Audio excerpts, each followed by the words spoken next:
Hi all, welcome back to my channel. If you're new here, I'm Anna, a clinical psychology doctoral candidate. On this channel, we talk about real life applications to psychology. So if that is something that you would like to be here for, I highly recommend you hit like and subscribe and hit the bell notification button. Today we're talking about limerence and romantic OCD, specifically our conceptualization of it and some possible treatments for those of you that struggle with this. But first, I would like to talk about today's fundraiser, which is for Project Hope. So I know I just finished a fundraiser for NIDA this month, but unfortunately now is the time to make another fundraiser to help the people of Ukraine. And this is another issue that's really near and dear to me personally as a Romanian citizen, Romania being the country south of the border of Ukraine. I have family who are right there in northern Romania, just probably a few kilometers from where all of this is happening. And I call my grandma every day and she tells me what a dire situation it is, how Ukrainians are displaced and fleeing with nothing but a suitcase and their cat. A lot of them are taking refuge in Romania, as they should, and I hope and believe that Romanians are being hospitable and welcoming them with open arms because they are our neighbors in need. And you, maybe as a Westerner, as an American, might think that this is an attack on a country that doesn't concern you, that won't affect you, but I encourage you to think again about that. Study the Cold War if you need a refresher on how Russians' actions directly impact the US and have a very scary worst case scenario there. And other countries such as Romania, Finland, the Republic of Georgia are always in fear that Russians will try to invade again and take our land by force, as they have tried in the past. If Russia is allowed to win this battle, it could be the start of a war that affects much more than just Ukraine. And I really resent the individualistic rhetoric that I'm seeing a lot of people in America post on social media, which is, this doesn't concern us. And my grandma has all these stories from like World War II when Russians would come in and put guns to her dad's head. And she saw this and she said she put her hands like this on his ears to stop them from him. And so I think a lot of Eastern Europeans don't have a lot of faith that Russian military won't resort to war crimes. And I say all this all the while knowing very much that I love the Russian people, I love their language, their culture, their land is beautiful. My partner is half Russian. Like, I hold no grudges against Russian people. Actually, they're some of the most outspoken people in this crisis are Russians, from what I'm noticing. Like, a lot of them are the most vocal about condemning Putin's actions. But again, like, it's a really dangerous situation that a lot of us in Eastern Europe have seen and experienced firsthand or secondhand, how dangerous it can be when Russia wants to expand. And it also really pisses me off when I see on social media mostly white, mostly male Americans telling each other, oh, only when it's white people do you care about a humanitarian crisis. Like, no. I hosted a fundraiser for Afghanistan when the Taliban took over, for India when COVID was rampant there, Palestine when Israel was attacking Palestinian civilians. That is nothing but a thinly veiled case of whataboutism and an attempt to make yourself feel less guilty for the fact that you don't actually care about what's happening to this country. So that's my spiel on why I think it's really important to donate to this cause. And to tell you a little bit more about this fundraiser, straight from Project Hope's page, they say Russia has initiated attack on Ukraine, a country already in a humanitarian crisis. This assault will force hundreds of thousands of people to flee their homes. Access to basic needs, healthcare, and more are now in jeopardy. Project Hope emergency teams in Europe are sending medical supplies and standing by to provide health screening and care for refugees. Make a gift today to help deliver urgently needed medicine, supplies, and aid to families at risk from violent conflict, COVID-19, and other health crises in places like Haiti, Indonesia, and Ukraine. So please, if you are privileged enough to not be fleeing your lifelong home with nothing but a suitcase in hand, to not be hiding from a missile, to not be worried about your family's safety, please consider donating something. Even just a little bit can go a long way. This is such an important cause that truly does affect all of us, and the more quickly we can realize that we're all interconnected, the more we can start to benefit ourselves as well. Now, okay, going into a topic that seems much less important by comparison, but actually does cause a great deal of distress to a number of different people as well. Let's talk about limerence and ROCD. So limerence is a term coined by psychologist Dorothy Tennov, and it refers to the unhealthy, invasive obsessions that you have for someone Sorry, my cat is in a box and she's making a lot of sound. There's nothing I can do to stop her. When it's her in a box, she's a tyrant. So these are unhealthy obsessions, usually for someone that you're not in a relationship with and probably not pursuing because you are shy, but not always. Of course, sometimes it can actually be someone that you're pursuing very actively. It might be accompanied by these constant grand fantasies of the romantic life that you could live together, constant thoughts about them, constantly trying to win them over or trying to dress up or anticipate ways to run into them. And you might be thinking, hold up, this sounds like something I experience when I get a crush. It's more than just a crush. It's infatuation, it's all consuming, it takes up hours and hours of the day. You can't stop thinking about it. It might cause distress to you or impair your ability to function in day-to-day life. It's more than just normative crushes or the infatuation stage of love. And it rarely results in an actual relationship, and if it does, it's rarely a healthy relationship because you cannot completely idealize someone to have a healthy relationship with them. It creates too much of a power imbalance where the other person can do whatever they want and you're just okay with it. Now, romantic OCD or ROCD is a type of obsessive compulsive disorder, and there are, by the way, a lot of different subtypes of OCD ranging from perfectionism to cleanliness to safety to social interactions and so on. And this is just one category of how obsessions and compulsions can look. So some examples of the types of obsessions that someone with ROCD might have include being obsessed with accidentally causing harm to someone through your thoughts, like maybe causing harm to your partner if you notice that someone walks in and they're attractive. Obsessions about being rejected by a romantic interest, accidentally cheating on your partner, not wanting to be with your partner anymore, not being a good enough partner. It could also be related to obsessions about your partner, maybe being attracted to someone else or no longer wanting to be with you or no longer loving you, no longer liking you, no longer being happy with you, thinking that there are better partners out there that you could be with. All of these are examples of obsessions within ROCD. Obsessions are the mental components, like the things that we fixate on, these intrusive thoughts that we experience, whereas compulsions are the behaviors that we do in reaction to that. And compulsions can also be mental as well, something like counting.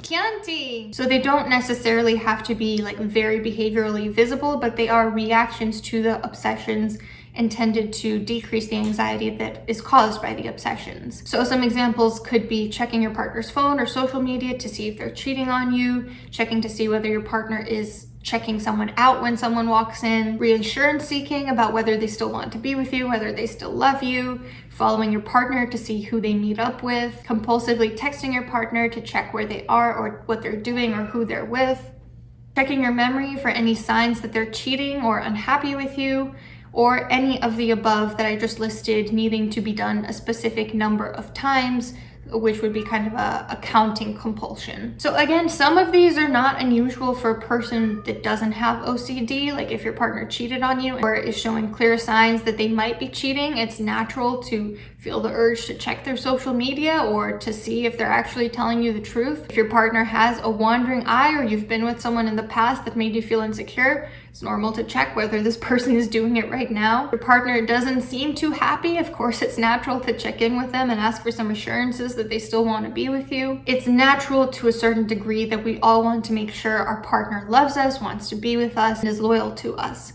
Where it veers into ROCD is when you're having very intrusive thoughts about this, you're feeling very anxious.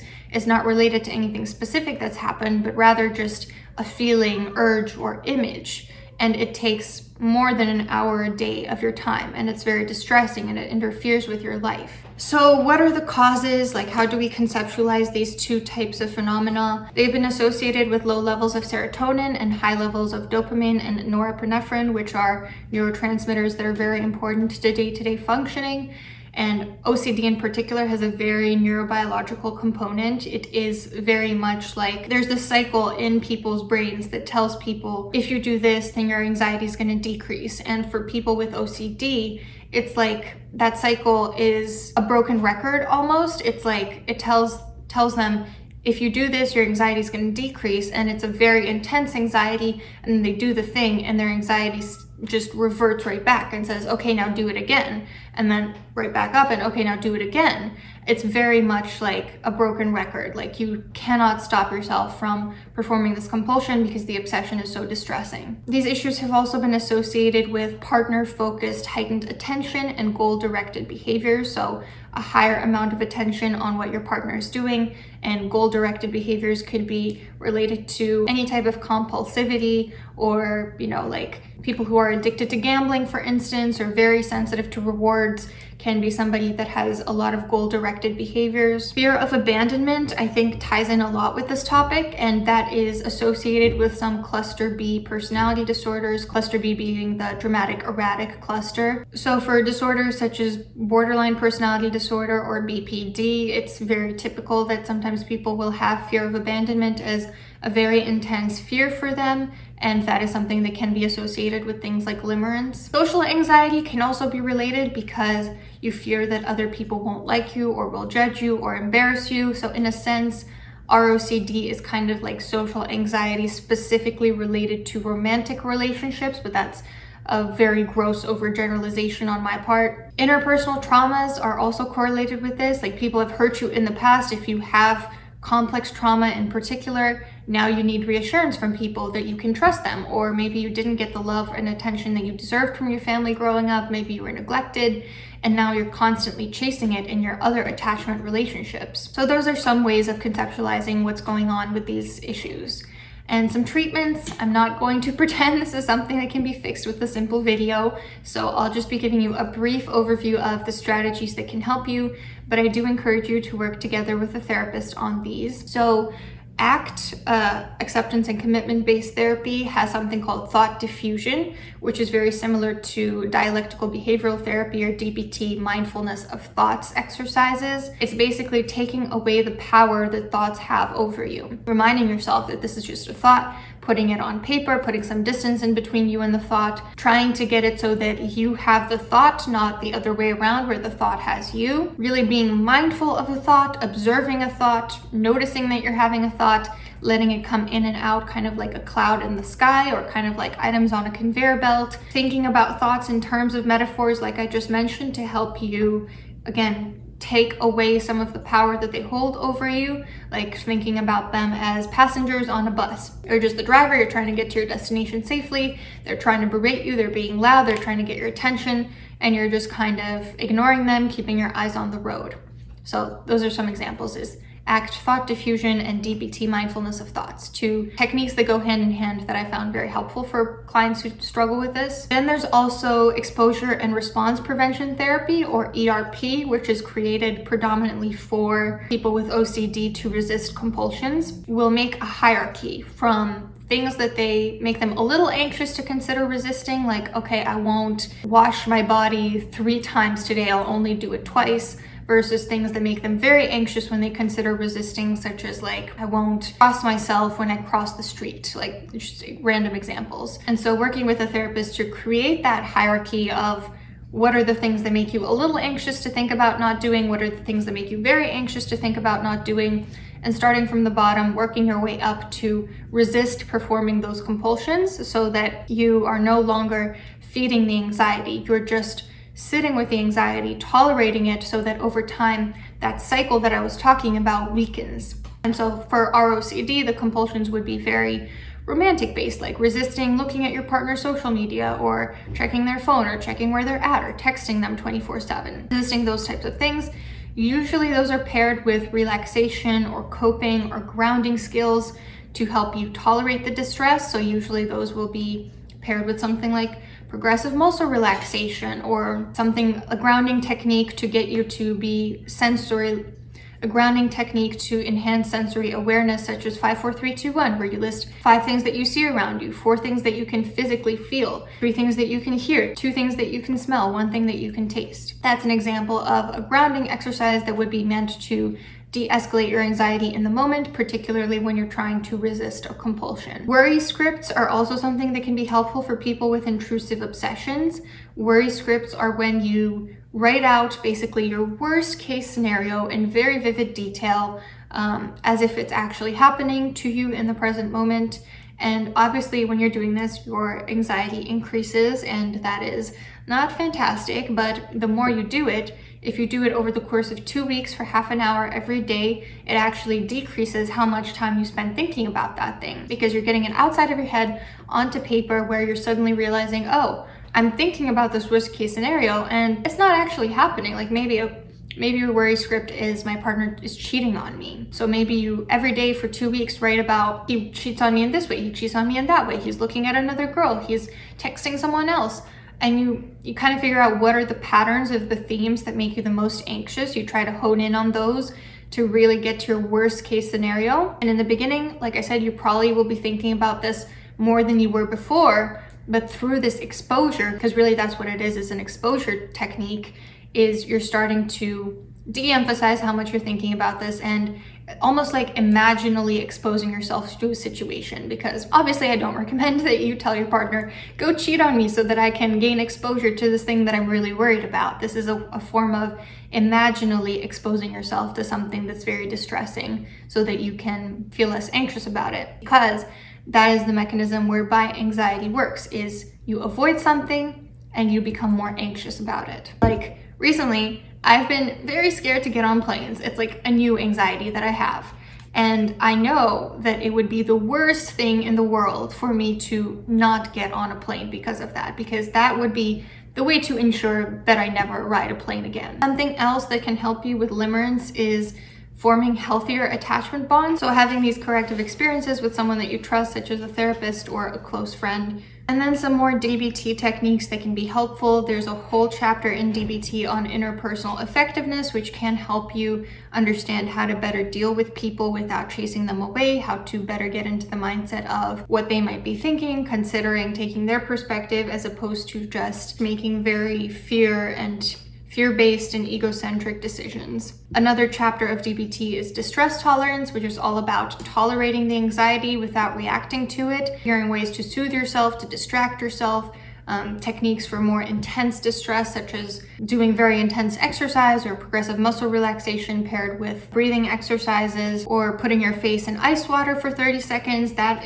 kickstarts what's called the dive response, which basically lowers your blood pressure, lowers your heart rate, gets you relaxed as if you are diving into cold water. All of these are techniques from distress tolerance and DBT. Another DBT chapter is mindfulness, which is focused on bringing yourself back into the present moment and out of your own head, which is, like I said, similar to the concept of grounding skills. So mindfulness chapter can also be very helpful as well. As you can tell, I'm very much a big proponent of DBT. It is the technique that I find myself drawing the most from, and I do think it's very helpful for people with this presenting concern in particular. And then in terms of psychiatry, SSRIs and SNRIs, which are typically antidepressants, can also be helpful for something like this. They can help break that cycle a little bit as well, because like I mentioned, there is a very neurobiological component to some of these issues. So those are some possible treatments that you can look into and that I hope you will find access to or find ways to cope with. I'll try to put some resources down in the description box in terms of like grounding exercises, how to create an exposure hierarchy, how to create a worry script. So if you for some reason just cannot access therapy, I hope that can be a little helpful for you. Don't forget to hit like and subscribe if this is something that you're interested in. Don't forget to donate to Ukraine if that is something that you care about as well. And I hope to see you soon.